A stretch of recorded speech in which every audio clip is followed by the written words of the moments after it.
Assalamu alaikum masu kallon mu. Barkanmu da warhaka, barkanmu da sake kasancewa da ku a cikin shafin labaranmu na yau da kullum. A yau na da labari mai muhimmanci wanda zai shafi duk masu amfani da sabis na sadarwa a ƙasar nan. Kamfanonin sadarwa sun sanar da ƙarin kuɗi a cikin sabis na wayar hannu da intanet, wanda zai fara aiki daga ranar 1 ga watan Maris. Wannan ƙarin kuɗin ya jawo hankalin ƙungiyar NLC wato National Labour Congress, wadda ta nuna fushinta tare da bayyana cewa za su ɗauki matakin rufe ayyukan sadarwa idan wannan ƙarin ya tabbata. To me yasa wannan ƙarin kuɗin ya zama wata babbar matsala?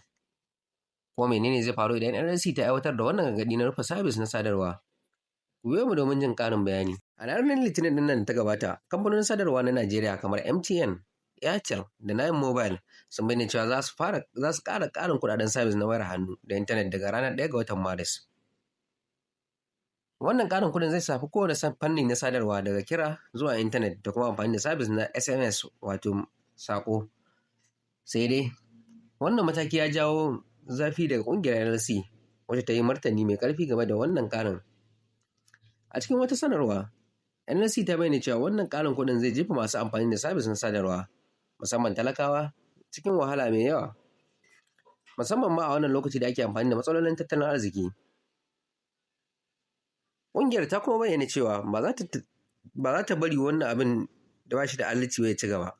Don haka ta bayyana cewa idan wannan ƙarin kuɗin ya tabbata, za su ɗauki matakin ɗaukar aiki tare da ɗaukar mataki na ƙarshe wanda ya haɗa da dakatar da ayyukan sadarwa daga ranar 1 ga watan Maris. A cewar NLC, wannan ƙarin kuɗin bai dace da yadda ake fama da hauhawar farashin kayayyaki ba da kuma yadda talakawa ke ganin wahalar rayuwa. Sun kuma bayyana cewa wannan mataki zai haifar da ƙarin matsaloli na rashin jin daɗin jama'a da kuma ƙarawa talauci a cikin ƙasar. A yanzu haka, kamfanonin sadarwa suna shirin fara wannan sabuwar tarifa, amma akwai alamar cewa NLC za ta ci gaba da gudanar da zanga-zangar lumana don kare haƙƙin masu amfani da sabis na sadarwa. Idan hakan ta faru, za mu ga yadda za su shafi al'umma da kasuwancin sadarwa a Najeriya. Saboda haka, muna jiran ganin yadda gwamnati da kamfanonin sadarwa za su magance wannan lamarin, ko zai haifar da canje-canje a cikin tsarin sadarwa a ƙasar nan. Idan kuna son samun ƙarin bayani akan wannan batu da kuma sauran labaran Najeriya, ku tabbatar da kun yi subscribe, ku bar mana ra'ayinku a cikin sashen sharhi. Mun gode kasancewa tare da mu, sai anjima.